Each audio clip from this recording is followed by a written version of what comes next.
بسم اللہ الرحمن الرحیم اللہم صلی علی محمد و علی محمد مبارک وسلم. ڈیئر اسٹوڈنٹس، السلام علیکم. آج ہم چیپٹر نمبر 2 میں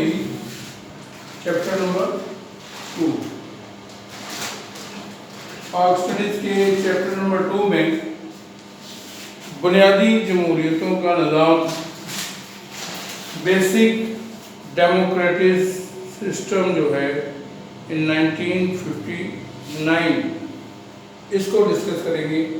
9th کلاس یہ آپ کو میں نے پچھلے لیکچر میں بتایا تھا کہ ایوب خان نے 1958 میں اکتوبر 1958 میں پاکستان گورنمنٹ کو ٹیک اوور کر لیا، اور پھر اپنے قدم جمانے کے لیے ہمیشہ سے جو پچھلے یہ آتے ہیں ڈکٹیٹر آزاد، یہ کوئی نیا کام کرتے ہیں، ایسا انداز اپناتے ہیں کہ جو ٹریڈیشنل قسم کے پولیٹیشنز ہیں ان کی بجائے نئے لوگوں کو متعارف کروایا جائے. تو انہوں نے بیسک ڈیموکریٹس، بنیادی جمہوریتوں کا نظام جو ہے وہ انٹروڈیوس کروایا، جس کے ذریعے انہوں نے عام عوام میں سے 80,000 بی ڈی ممبرس چنے. کتنے؟ B D means, B D stand for basic democrats, B D members.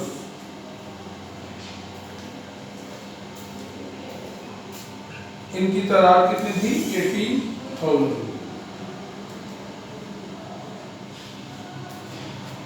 یہ 80,000 لوگ جو ہیں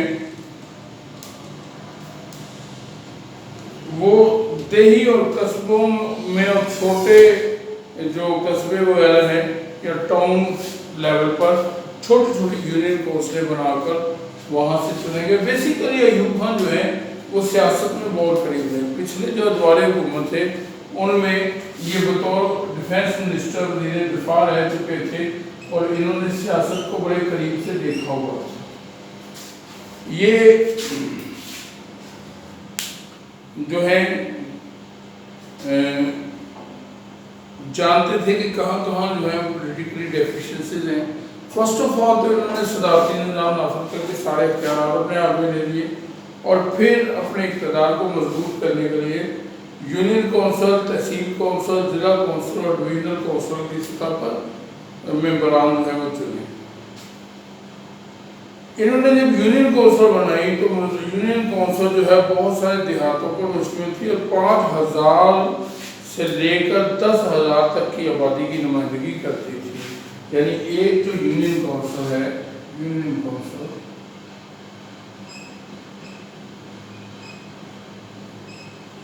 وہ 5,000 سے 10,000 تک کے افراد کی نمائندہ تھی.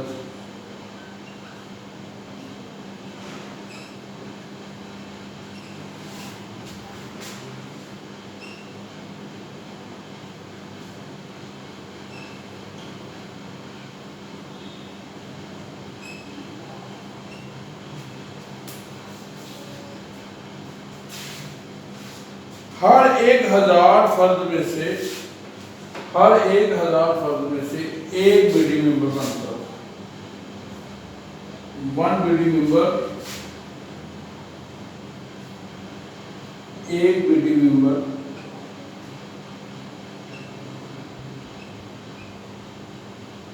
1,000 فرد کا نمائندہ.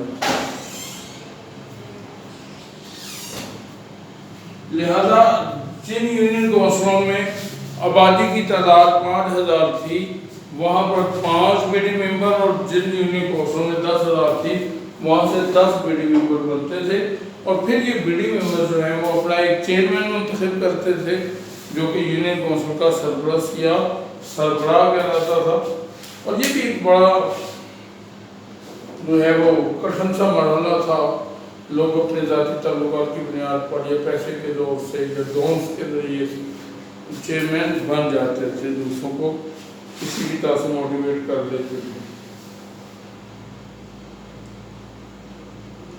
چھوٹے قصبوں میں ٹاؤن کمیٹی کا انتخاب تھا. ہر یونین کونسل اور ٹاؤن اپنے ٹاؤن کمیٹی جو ہے وہ اپنے علاقوں میں ڈیولپمنٹ کے کام کرواتا ہے، کیونکہ ایم پی ایم این کا سسٹم ختم کر دیا تھا۔ یہ ڈیموکریٹک سسٹم کا پہلا مرحلہ تھا۔ اس کے بعد نمبر 2 تحصیل کونسل۔ آپ کو شاید میں نے یہ اسٹرکچر بتایا کہ نہیں، پاکستان کا جو ایڈمنسٹریٹو اسٹرکچر ہے، ایک وفاق ہے جہاں مرکزی حکومت ہوتی ہے،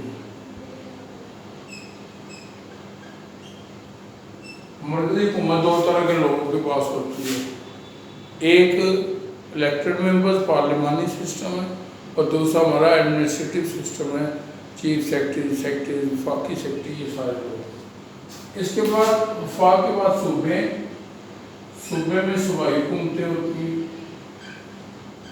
اور صوبائی ایڈمنسٹریشن ایز فیڈرل گورنمنٹ ہوتی ہے۔ اس کے بعد ضلع ہے، ضلع میں ضلعی حکومت ہوتی ہے، ضلع کے بعد تحصیل ہے، وہاں پر تحصیل کی حکومت ہوتی ہے، اور اس کے بعد ٹاؤن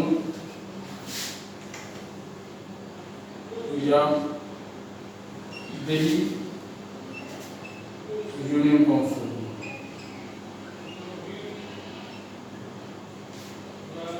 جن کو آپ یونین حکومت کہتے ہیں۔ یہ پاکستان کا ایڈمنسٹریٹیولی اسٹرکچر ہے،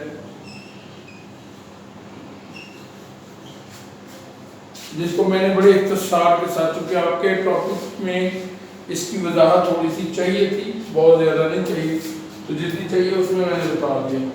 تو وفاق میں تو ایوب خان صاحب بیٹھ گئے، اپنی حکومت قائم کر دی، صدارتی نظام لے آئے، لہٰذا انہیں کسی ایم این اے، ایم پی اے، وزیر اعظم کی ضرورت نہیں تھی۔ صوبے انہوں نے، میں نے آپ کو شاید پہلے بتایا کہ انتظامی طور پہ بانی یونٹ قائم کر کے 2 صوبے بنا دیے، مشرقی پاکستان اور مغربی پاکستان، اور دونوں میں ایک ایک گورنر اور ایک ایک وزیر اعلیٰ جو ہے وہ نامینیٹ کر دیا۔ اس کے بعد انہوں نے یہ بیسک ڈیموکریٹس کے نام سے بی ڈی ممبرز بنا لیے، اور بی ڈی ممبرز کہاں سے بنائے؟ یونین کونسلوں سے۔ یونین کونسل میں 5000 سے 10,000 افراد تک کی نمائندگی کرنے والی یونین کونسلوں میں سے ممبرز جو ہے وہ انہوں نے چنے، وہی ممبر جو آگے تحصیل کونسل یا تھانہ کونسل، یہ تھانہ کونسل جو ہے یہ مشرقی پاکستان میں بنائی تھی، ادھر تو نہیں تھی۔ یہ بنیادی جمہوریتوں کے نظام کی دوسری منزل تھا۔ تھانہ کونسل تحصیل کونسل جس کو کہا جاتا تھا، مغربی پاکستان میں تحصیل کونسل کا چیئرمین تحصیلدار ہوتا تھا، تحصیل میں شامل تمام یونین کونسلوں کے چیئرمین جو ہیں وہ تحصیل کونسل کے ممبر ہوتے تھے۔ جو یہ ان یونین کونسلوں کے بی ڈی ممبرز اپنا چیئرمین منتخب کرتے تھے، that chairman was the member of the tehsil council, وہ تحصیل کونسل کا ممبر ہوتا تھا، یہ تھانہ کونسل کا ممبر ہوتا تھا۔ اور اسی طرح مشرقی پاکستان میں تھانہ کونسلیں تھیں، اور تھانہ کونسل سے مراد کیا ہوتا ہے؟ تھانہ کہتے ہیں پولیس اسٹیشن کو، بعض بچوں کو شاید یہ بھی نہ پتا ہو تھانہ کس کہتے ہیں، بعض کو، ویسے تو عموماً لوگوں کو تھانہ پولیس اسٹیشن ہے۔ پولیس اسٹیشن کی جتنی حدود ہے نا، باؤنڈری ہے، اتنے ایریے میں آنے والی آبادی جو ہے وہ ایک تھانہ کونسل کے انڈر آتی ہے۔ بات سمجھ آ گئی بیٹے کہ جتنی حدود یا باؤنڈری، جیسے ابھی یہ ٹاؤن شپ تھانہ ہے، تو جتنی آبادی ٹاؤن شپ تھانے کے انڈر آتی ہے وہ اس کو اگر ایک کونسل بنا دیں تو وہ تھانہ کونسل ٹاؤن شپ ہو جائے گی، تھانہ کونسل انٹرن ہو جائے گی۔ باہر یہ مشرقی پاکستان میں نہیں بنائی گئی، یہ مغربی پاکستان میں نہیں بنائی گئی، بلکہ مشرقی پاکستان میں یہ بنائی گئی تھی، جسے اب بنگلہ دیش کہتے ہیں۔ تو مشرقی پاکستان میں تھانہ کونسل